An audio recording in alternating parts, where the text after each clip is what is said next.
देखिए बस भूमिका इतनी सी है कि मेरी माँ अब भी गांव में है और मैं यहाँ दिल्ली में आ गया हूँ। क्या क्या परिस्थितियाँ हैं बस उससे आप जुड़ने का प्रयास कीजिए कि किन किन परिस्थितियों में मैं माँ को याद करता हूँ। एक छोटा सा गीत पंकज भाई के आदेश पर मैं पढ़ देता हूँ कि बादल जब छाए धरती में नमी सी आती है, कि बादल जब छाए धरती में नमी सी आती है, ऐसा लगता दूर गाँव से माँ बुलाती है, ऐसा लगता दूर गाँव से माँ बुलाती है। और पहली परिस्थिति देखिए साहब क्या होता है हमारे साथ कि खाली कटोरी बिना दही की, दूध में जब शक्कर भी नहीं थी, बच्चों ने तब एक सुनी ना, कोई चीज भी ला कर दी ना, सब कुछ खाया शेष नहीं कुछ,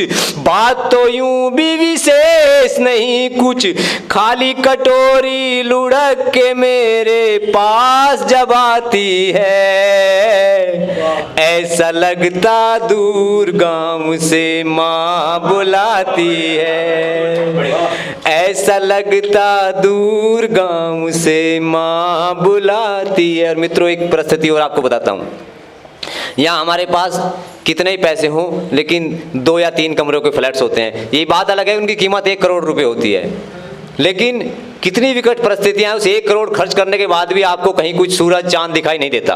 तब मैंने क्या कहा कि जीवन के एकाकीपन में, जीवन के एकाकीपन में, गमले वाले इस आंगन में, जहां धूप के बिना रोशनी, जहां चांद के बिना चांदनी, बिस्तर हो पर नींद नहीं जब, बिस्तर हो पर नींद नहीं जब, सपनों की उम्मीद नहीं जब, और ख्यालों की कोयल जब लोरी सुनाती है, ऐसा लगता दूर गाँव से माँ बुलाती है, ऐसा लगता दूर गाँव से माँ बुलाती। और तीसरी परिस्थिति देखिए साहब माँ कब याद आती है। आदरणीय ओम प्रकाश जी, जब यहाँ हम आए थे मेरा सेफ एंड साइज तब भी यही था। मेरा कक्षा 11th में सुमेधा 45 किलो वजन था और अब भी 47 किलो ही है। 2 किलो हो सकता है कपड़े का हो। मेरा 25-30 साल से कोई वजन नहीं बढ़ा, लेकिन क्या था कि तब बिल्कुल फिट थे।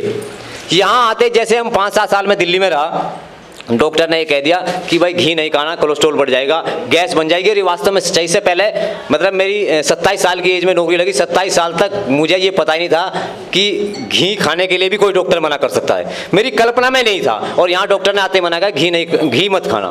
तब मैंने क्या लिखा आपसे जोड़ता हूँ कि घी के लड्डू, घी की रोटी, कुछ छोटी कुछ मोटी मोटी, पूरे गाँव में बट जाती थी अपनी खुशियाँ छोटी छोटी। घी से बढ़ती हो दूरी जब, सूखी रोटी मजबूरी जब, गलती से जब चुपड़ी रोटी सामने आती है, ऐसा लगता दूर गाँव से माँ बुलाती है, ऐसा लगता दूर गाँव से माँ बुलाती है। और मित्रों ऐसा नहीं है कि हमारे पास कुछ नहीं है, बहुत कुछ है, लेकिन क्या नहीं है आप देखिए यहाँ ईश्वर ने सब कुछ ठीक ठाक नौकरी दे दी, बच्चे भी हैं, अच्छी सुंदर बीवी है, लेकिन क्या नहीं है बस वो आपको जोड़ता हूँ कि धुआं धुआं कहीं नहीं है, धुआं धुआं कहीं नहीं है, लेकिन फिर भी दम घुटता है। पंखे एसी चला लिए सब, लेकिन ताप नहीं मिटता है।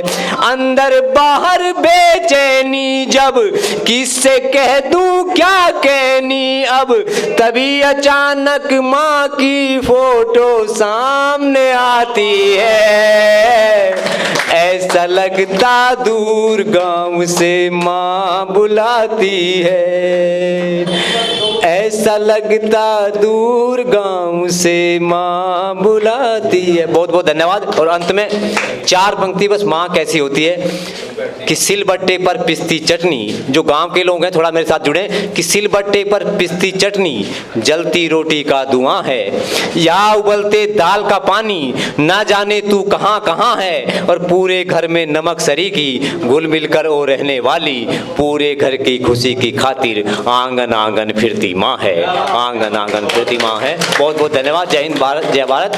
कि हरी हरी वसुंधरा उर्वरा ही उर्वरा, हरी हरी वसुंधरा उर्वरा ही उर्वरा, कर रही सिंगार भू लग रही है अप्सरा, अप्सरा के प्यार में और इस संगार में, नैनों के गांव से कौन मस्त आ गया, झूम झूम सब कहें कि लो वसंत आ गया, झूम झूम सब कहें कि लो वसंत आ गया, झूम झूम सब कहें कि लो वसंत आ गया। और यहाँ से इस कविता की धारा बदलती है कि वसंत को लाने में क्या क्या हुआ, जाने क्या क्या हुआ ये वसंत लाने में, जाने क्या क्या हुआ ये वसंत लाने में, जिंदगी तबाह हुई जिंदगी बनाने में, रोटियां मिली नहीं रोटियां उगाने में, एक चूल्हा बुझ गया दूसरा जलाने में, एक चूल्हा बुझ गया दूसरा जलाने में, एक चूल्हा बुझ गया दूसरा जलाने में। एक किस बहुत बहुत आभार सर बहुत बहुत आभार, बहुत हाँ। बस लाने में जिंदगी तबाह हुई जिंदगी बनाने में, रोटियां मिली नहीं रोटियां उगाने में, एक चूल्हा बुझ गया दूसरा जलाने में, एक किसान की व्यथा गा रहा हूँ सर्वथा, अन्नदाता है मगर भूख की है मान्यता, अन्नदाता है मगर भूख की है मान्यता। कि कौन कौन हवन हुआ यज्ञ को सजाने में, कौन कौन हवन हुआ यज्ञ को सजाने में, किसके हाथ जल गए अग्नि को बुझाने में, किसके हाथ जल गए अग्नि को बुझाने में, कौन नाविक रह गया लाने में ले जाने में, किसकी मस्तियाँ लुटी ये वसंत लाने में, किसकी मस्तियाँ लुटी ये वसंत लाने में, हाथ काले हो गए पाँव छाले हो गए, हाथ काले हो गए पाँव छाले हो गए, धूप में लगा रहा पेट जाले हो गए, धूप में लगा रहा पेट जाले हो गए, तब कहीं फसल पकी तब कहीं फसल पकी, और सबने ये कही झूम के गाओ जरा दुख का अंत आ गया, झूम झूम सब कहें कि लो वसंत आ गया, झूम झूम सब कहें कि लो वसंत आ गया। बहुत बहुत आभार। इसके 2 बंद हो रहे हैं, फिर कभी सुनाऊंगा। जय हिंद जय भारत। अगर आप ये वीडियो YouTube पर देख रहे हैं तो हमारे चैनल को सब्सक्राइब करें और बेल आइकन को दबाना ना भूलें। अगर आप Facebook पर ये वीडियो देख रहे हैं तो हमारे पेज को लाइक करें।